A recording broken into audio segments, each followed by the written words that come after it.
Welcome to I Had No Idea. Safe and healthy use for technology for our kids.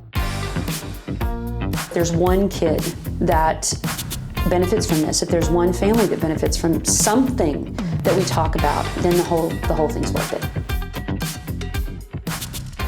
Welcome to I Had No Idea, our podcast about all things for online safety and technology for young people and really for all people, because we have found that we are learning things together about every episode has given us something new to understand or can just try to contemplate. And the whole reason it's I Had No Idea is because there are things that we learn. And my first reaction is I had no idea that this was possible in the cyber world. Today I have Sarah with me. And Sarah, what is your age? I am 16, about to turn 17 in a few days. Okay. Thanks for being on the show. And this is what's interesting to me. My favorite thing is not just going and researching the stuff about online safety and responsibility and technology, or even talking to other folks, because I've talked to amazing, wonderful partners, most of them my age, a little bit younger, but not a youth of your age. So you are in the driver's seat today. You are going to be my expert. Are you good with that? Yeah, I'm flattered. Cool. All right. And I'm going to say really old Gen X terms like cool, so you're going to have to forgive me.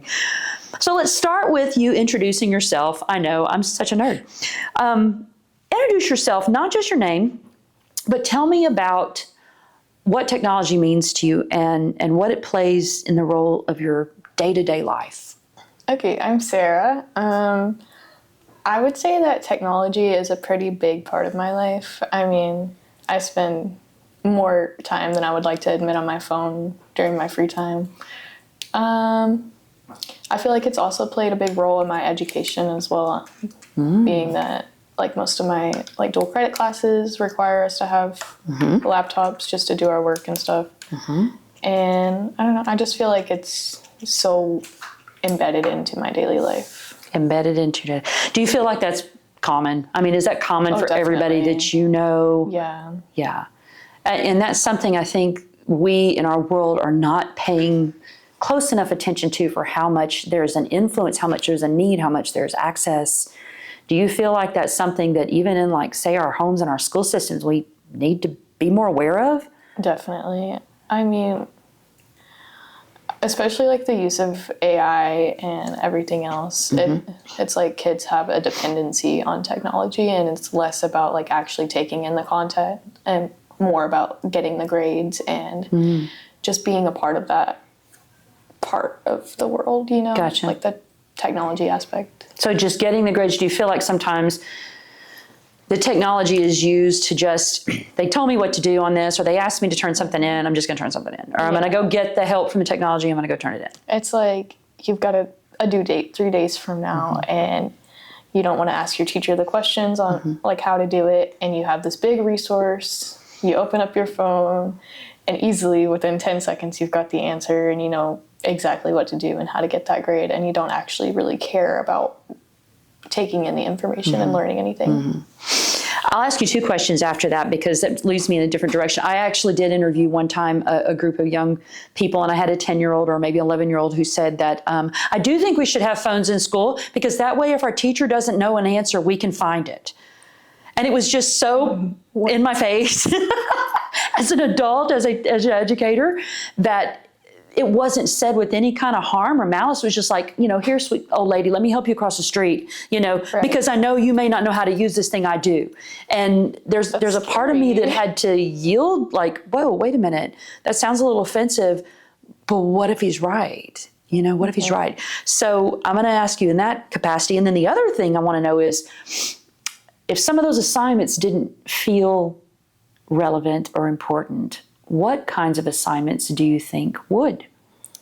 I feel like, honestly, anything that gets us away from the computers. I've learned that, especially in high school, a lot of my friends and people that are around me, like, we do better on assignments when they're on paper, or whenever we actually have to go out and research something, or like do our own kind of like diving into the topic instead of just typing in a search on Google and Gotcha. having the answer handed to us, you know? Gotcha. So it's almost like an experiential kind of thing. Like, what did you find when you did this and came back to what that assignment was? And that is hard. It's hard on educators to do that now because they are competing with a resource that has all the answers. Right. Or some of the answers, because it still hallucinates. I will still maintain that, everybody listening, that you may not always get the right answers. Oh, no, definitely not. Gotcha. I mean, AI is never completely accurate. Gotcha. So if you had to describe your generation's relationship with technology right now in one sentence to someone who grew up without it, what would you say? It's like a codependent, toxic relationship. A codependent, toxic relationship. Okay, then if that's how it's described, why are you still in the relationship? That's a good question. It's like, I've definitely cut out AI from my life. Pretty Really? much completely, yeah.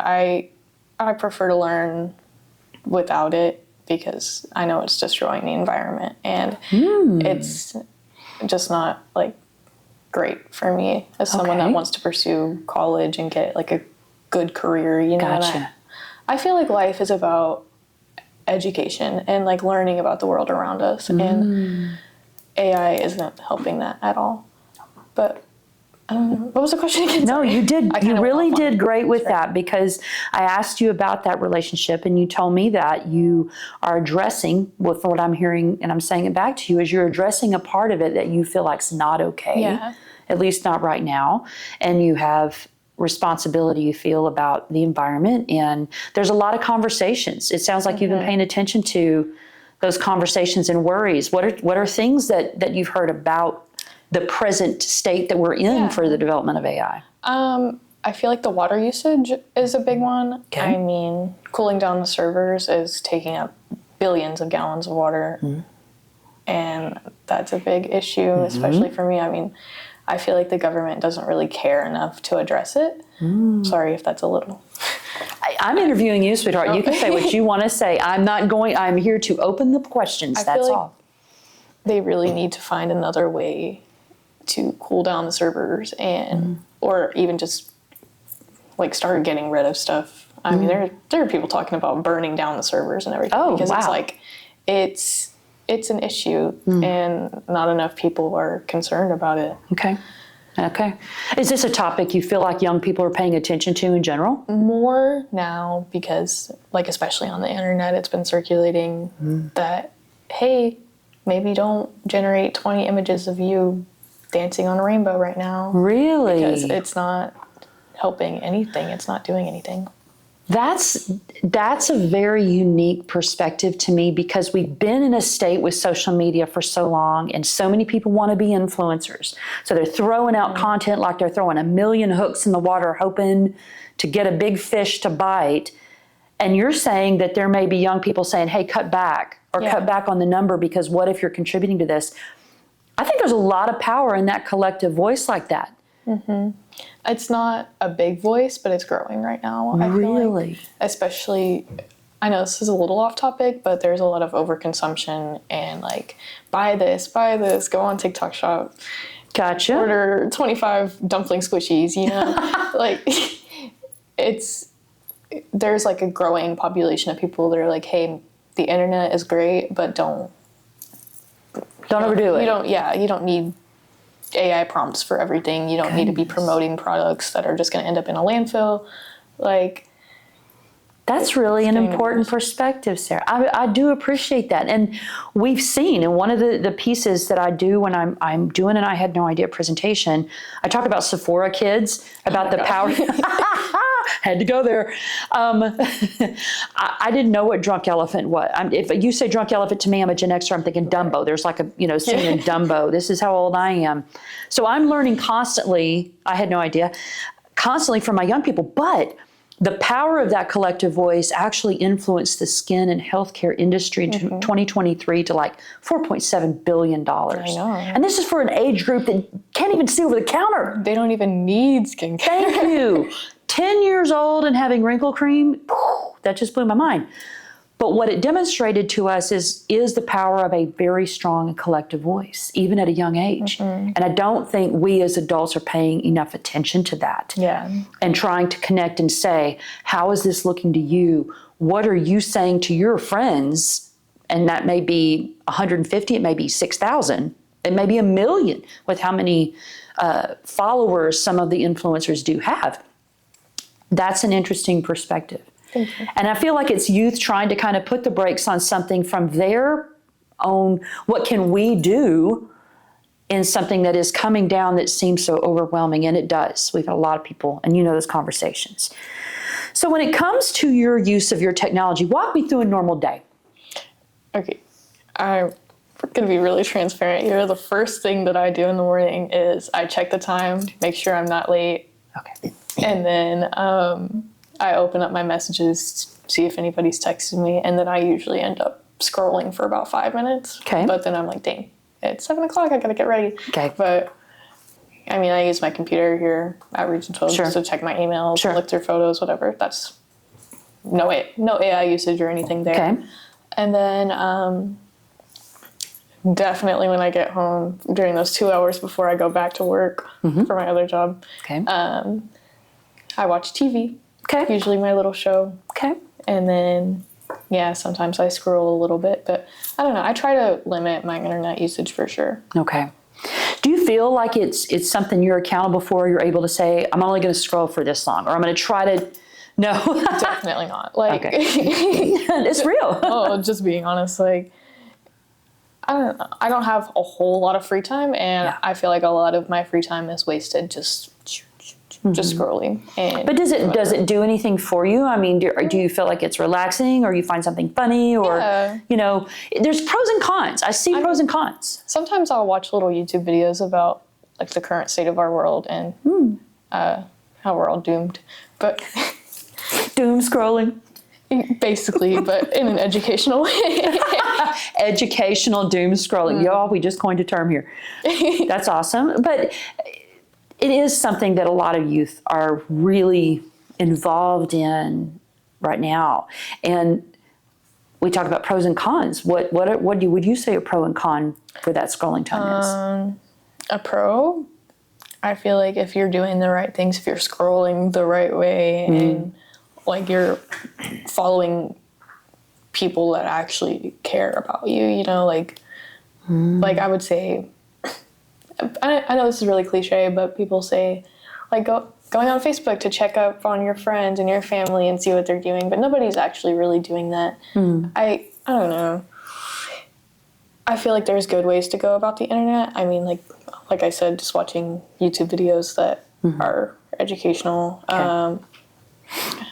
Like, this is gonna sound old, and I know I'm only 16, but Tumblr is a great one. She pulled Tumblr out, y'all. Wow. Hey, I still use Tumblr for my little blogs sometimes. Okay. Do you feel like with some of the larger platforms, because we know YouTube is still number one, it's number one consumption. A lot of folks would be surprised at that because they're thinking it would be TikTok or Insta or X or Facebook. We know Facebook, like you said, is kind of, that's go visit what your grandma's doing. Right. But do you find that the youth are still using the major platforms, or are they trying to find little hole in the wall places to grow? And like, I was the first one on here, or it's just me and my friends, and I'm going to grow it here. There was this little app called Lemonade. Okay. And it was basically just an app promoted on TikTok purely for overconsumption.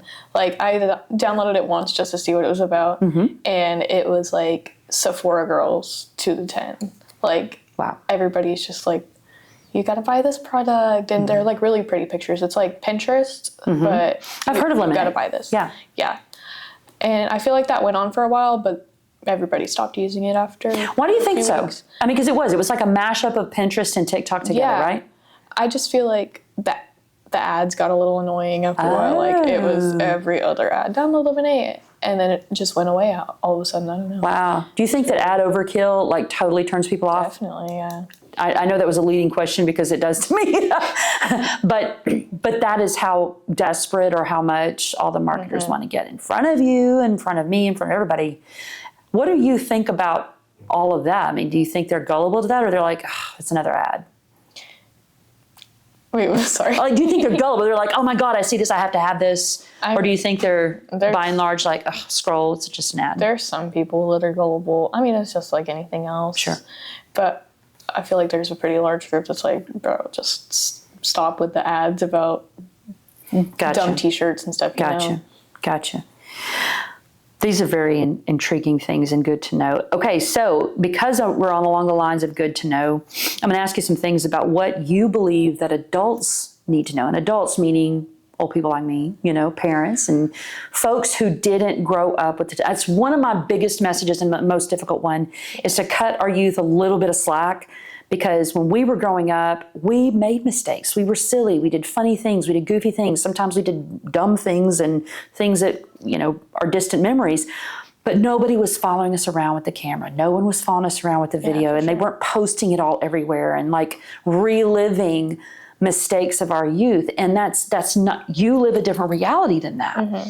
So let me ask, if you had 1 minute to talk directly to parents about technology, and you and I, before we even went on, talked about how it's a conversation as opposed to just a one-way punishment kind of thing. And as a therapist, I advocate talk to kids about their technology. But if you had 1 minute to talk directly to parents about technology, what would you say? AI is doing nothing but hurting your children. Wow, that's a big one, and I didn't expect it, and I just asked for anything. I'm being honest here. I mean, AI is hurting your kids, and speaking from personal experience, my parents are a little older. Okay. And sometimes they watch my nieces and nephews over the summer or whatever, and they will fully have like YouTube Reels just blasted on our big screen TV. How old are they? The nieces and nephews. I would say the oldest is 7. 7? Yeah. Okay. No, the oldest is 10. Oldest is 10. Yeah. Okay. So they range from about 6 to 10. Okay. Somewhere in there. And like sometimes whenever my stepmom is working from home, they'll literally just sit there all day and just, and it's nothing but brain rot crap on the TV. Gotcha. And it's nothing that's helping them, and it's only shortening their attention spans. Wow. And I think that's what's hurting the kids. They're not going to be able to do anything or like succeed. And I tried to make a little bit of an effort to help them out. Mm-hmm. And I was helping them read at one point, one of my nephews, and they have no interest in reading anymore. It's something that we need to be focusing on more. Okay. And I asked them a couple times, like, hey, what do you want to be when you grow up? I know that's a big question for kids. Mm-hmm. And the number one answer in the family was YouTuber. Yeah, influencer. It's the number one thing. And there are a lot of influencers, and we know that, and I'm not going to diminish some of them doing some really great work, and that's awesome.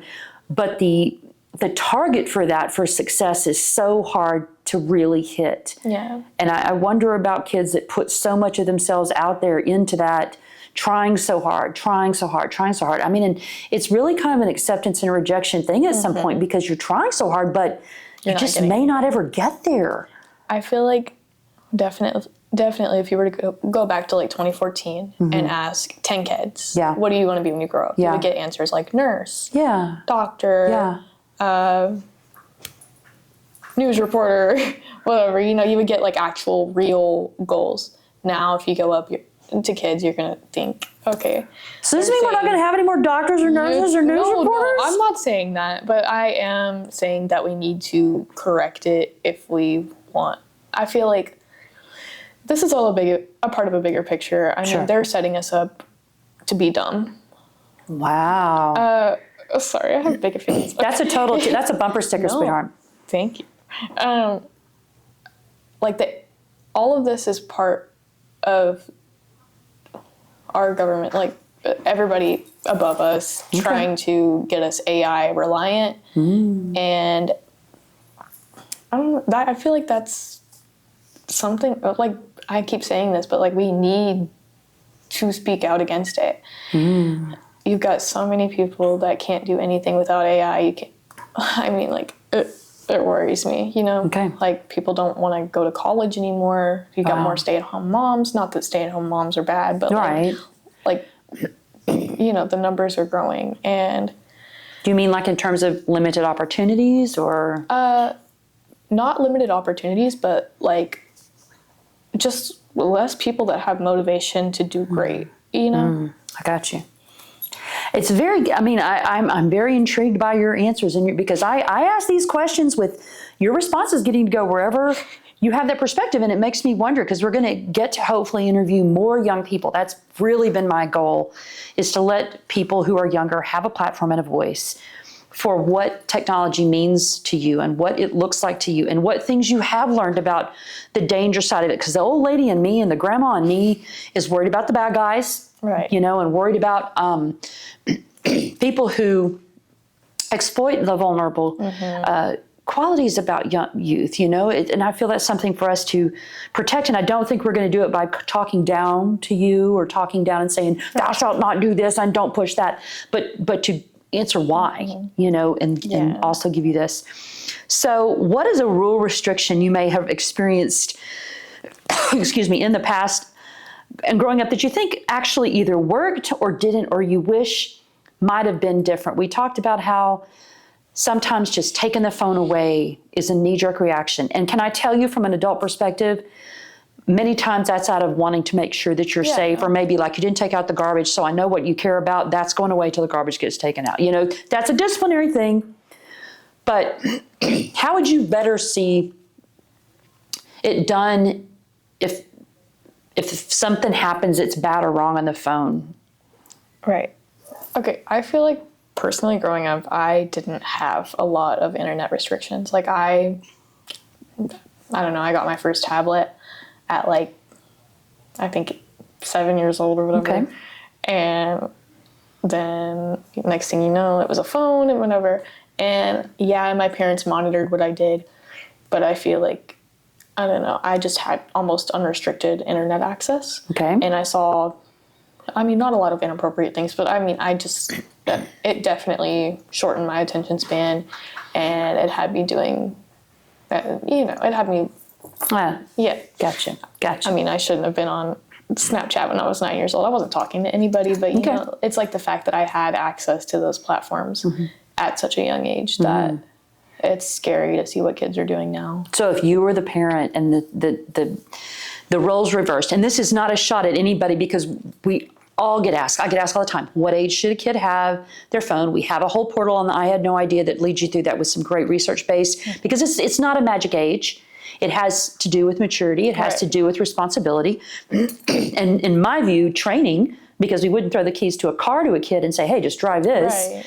But if you were the parent, what would you think would be important and what a potential age could be Honestly, for your kids to have technology? when I have kids, they're not going to be living the same experiences that I did. Yeah. I think 13 would be a good age for like, especially like social media and everything. Especially since it's the legal age for it right now. Right. Just saying. No, exactly. Like, and that's for a reason. Yeah. Because there's so many things out there that kids shouldn't be seeing. Yeah. And like, I don't know, I want my kid to know how to learn and do things by themselves before they have access to the whole world at their hands, you know? Yeah.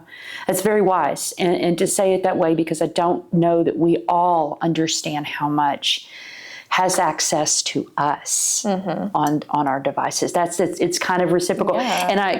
And I tell parents this, that there are things that come to your kid on their device that they didn't ask for. They may not have clicked on that. They may not have tried to go find it. It found them. Exactly. And that's the part that does worry me, because it is content that can be very enticing and very scary and inappropriate and misleading. And we know there's neurology behind that for overexposure to some of those images and videos. It's detrimental. And okay, this is like really off topic, but I feel like the rate of kids being diagnosed with mental health disorders and autism and everything has definitely spiked. And not saying that there's a correlation to it, but I am saying that. I understand. I mean, like, I got you. I get what you're putting down. I know. Like, even on Roblox, like that's... Oh, we haven't even brought up one. Roblox yet. Okay. Like, I grew up with Roblox. Okay. And the games on there, whenever I was little, were like like you actually had to do something. You had to learn. Not learn, but like you had to, you had to think to figure out how to play the game. Okay. Now they're just like 10-second, like instant satisfaction games. Wow. That are, I mean, you play it for about 10 seconds, then you click off and you find another one, and then it's the same thing over and over again. And I've watched it happen with my nieces and nephews. Okay. And it's it's like even the games are being affected, and I think that's What's the crazy. time span for that change, Sarah? I mean, it's a video game, so in my estimation, well, a good 10 years should have gone by before they changed it. How fast did that change happen? Instantly, like I feel like I don't know, I don't really play Roblox like that Gotcha. anymore. But Why did you stop, maybe? I grew up. I don't know. I just Okay. Okay. I bigger love fish that to answer. fry. Okay. But I definitely within like a year, whenever AI first started getting introduced to us, I mean like the Skibbity toilet. You know what I mean? Yes, yes. That The first Skibbity, time. the Riz, the Chugi. Yes. I know what a Giat is. Let's see. Phantom Tax. There's several others. Cannot You're remember. blushing. I told you I researched this stuff. Side note to parents listening, teachers did not teach this to your kid in school, okay? Your brilliant children learned how to come up with this unique language. I find it intriguing. But yes, the I have not heard Skibbity Phantom toilet. Text in so long. That's probably outdated. 6'7", we got, yes. What's going on right now? And it's so fun when I am speaking to student groups about this, because I'll say that they all just lose their mind. They're like, what is it? It sounds weird coming out of an old lady's mouth. But Okay, we're off topic. we are off topic. But that shows again the power of the use of the technology and the fact that these things are creative. I'm trying to get us back on track so desperately. Yes, I said Chugi and Phantom Tax. So that answers my question. Now let's look to the future. Okay. Okay. When you picture yourself, and it's really hard right now because the interesting thing is your generation using social media is something I can't identify with in the same way. However, with the advent of AI, we're all learning it together. Mm-hmm. So that will be the same in as much as we're getting exposed at the same time. Yeah. Okay. When you picture yourself 5 or 10 years from now, what role do you think AI might play in your life? And not just you making a decision about it. Mm-hmm. What is society? Oh. What are we all gonna? Once again, probably cliche, but like the jobs aspect, I Really? feel like a lot of fast food workers aren't going to have jobs anymore.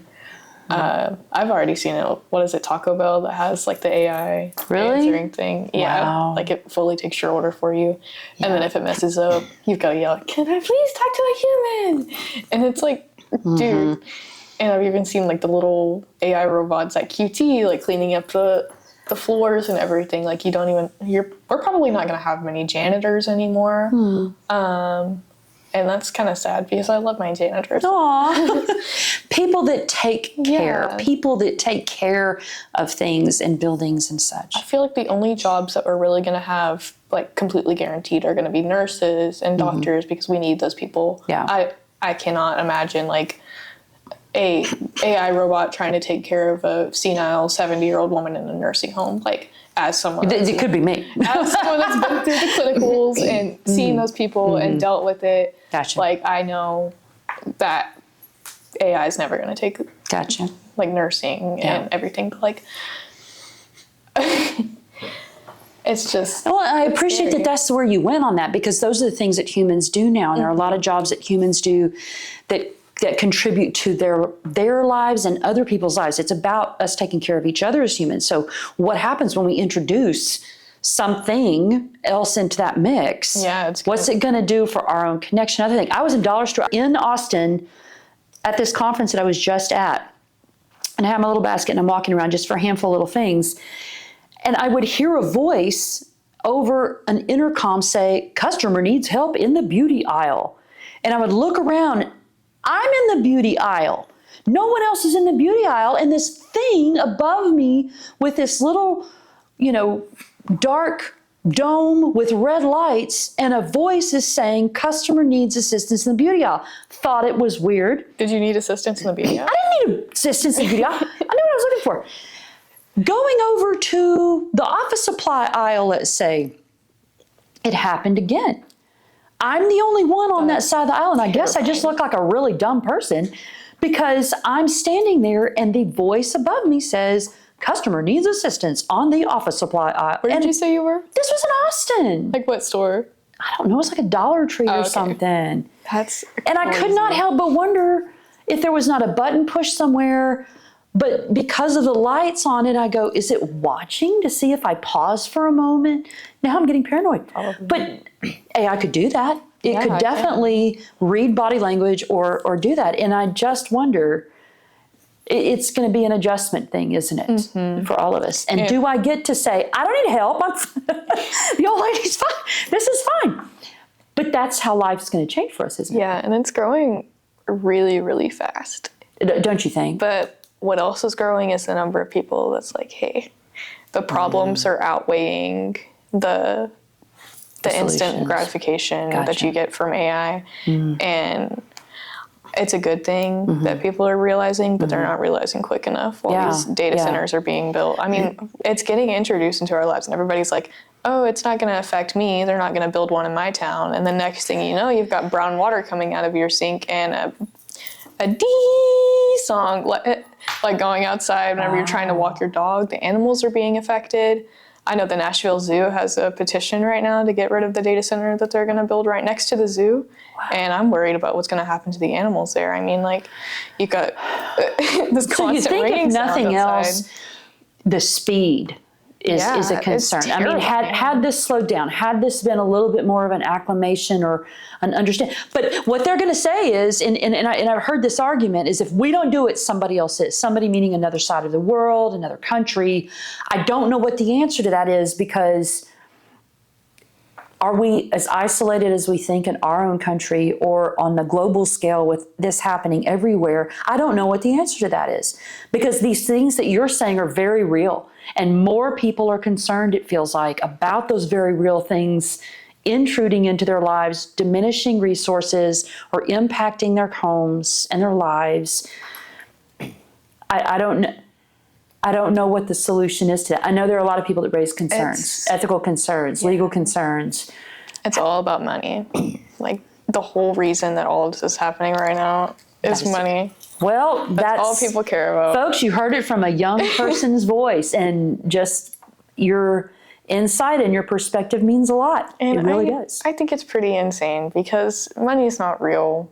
Nothing is real. You think that's going to change? No, it's definitely not going to change. I mean, greed is just always going to exist no matter what form it's in. And like, the more greedy people that we have in leadership, the more AI data centers that are going to be built, the more dumb children we're going to have. I mean, I don't want to call kids dumb, but that's what's happening. And it's. Do you feel like young people collectively feel this way, Sarah? Or do you think that this is something there are pockets of? I mean, there are kids that know about it, that are, they're like, hey, AI isn't good. But there's a larger group, I'd say, that just, they don't care. okay. They see that it's convenient for you to go on ChatGPT or Gemini or whatever and look up all the answers to your life. But they don't. Do you feel like, okay, so this is what we'll probably end on. Finding information out is one thing. Befriending AI in a companion situation may be another. As our last topic for today, tell me your perspective on it. Okay. I know. Dang it, what was I watching the other day? It was like this person like testifying about how their son or their daughter, I don't remember, was talking to a chatbot or whatever, and it fully convinced them to commit suicide. And I think that that's completely insane. Like, there is no way that should even be happening right now. I feel like, if anything, if we can't get rid of AI as a whole, then we need to limit it. It shouldn't be out for the general public. I mean, 8-year-olds shouldn't have access to it. I'd say, like, even people my age or older, it should only be people in the jobs that need it, the people working on it. Like, it should be used as a resource, not for you to be able to go in and, like, make friends with somebody. People need a real connection. Like, I know you're a therapist. Like, you need... Yay, therapist, go ahead. You need to talk to somebody. You need to talk to a person that can really understand your feelings and be able to help you out. And talking to a robot, it's just going to tell you what you want to hear, or it's going to do the exact opposite, and you're not going to get any better. I mean, like, if you're already having mental health problems, talking to a robot is only going to make it worse. You know? Yeah, it's unfathomable to us to hear a person who, in their vulnerable state, in their time of need, speaking to someone else who would encourage or validate. And that's what we've learned. That's kind of been, I don't know if you want to call it a program glitch or what, but you can take things to AI about, I'm really trying to figure out the best way to decorate my living room. And AI will say, great, I would like to help you with that. Or you could say, I'm trying to figure out the best places to eat along the trip to North Dakota on my vacation. AI will say, great, I'd like to help you with that. But if someone puts in there, I have thoughts of suicide, I've been thinking about taking my life, AI's response would be, great, I'd like to help you with that. I mean, and that's not where we're at all okay on that. There's no way to really determine whether the bot that you're talking to is going to say, great, let's help you do this, or it's going to say, hey, you need to find somebody to talk to. I know whenever AI first came out, if you were to ask it something like that, it would definitely tell you. Yeah, I did it to Claude, and it pointed me back to a list of therapists. Of course, I had a persona of a very, erratic, person who I intentionally designed that way to see how long it would take for it to understand that it was not going to be able to give me a valid answer because of the human psyche and our hearts and our minds being so complex. And I designed that experience. And at that time, it did say, there are some local resources or national resources. I can give you 988. I can give you all, 7471. And I was really glad to see that, because to me, the AI knew when to tap out. It knew when to say, hey, I can take you this far. You really need to drink more water. I really hope that, here's some good strategies for how to breathe. I'll take it. That's fine. But when it comes to the actual nuts and bolts of trying to help someone in a very compromised state with a challenge to their mental health, AI should be able to say, humans need humans on this deal. I will vacuum your house, but go see a human if there's that kind of need. I feel like the fact that it's even a possibility for it to tell you anything other than that should be enough reason for them to put limits on AI. Okay. I appreciate your insights very much from a 16-year-old. This is what's so intriguing about this, is that I don't think we do a good enough job collectively for sitting down to listen to what you think. It's not that anything is agreed or disagreed about. You're giving your honest opinion about this. We're hoping to do more work with young people who can tell us what their thoughts are about their technology. It's a huge part of your life. We know it. And maybe with the conversations we can look to the future. I don't want you to feel like you don't have a place in the job, in the career, in the life. And I feel like I worry that a lot of young people are in that state. As you're just starting off, you deserve wonderful opportunities. Thank you for being with us today. Thank you for your perspective. This is I Had No Idea podcast. You can find us at www.ihadnoideace.com. And as usual, I have learned things that I have said to myself I had no idea about. Join me next time, and we'll have more great guests and great content.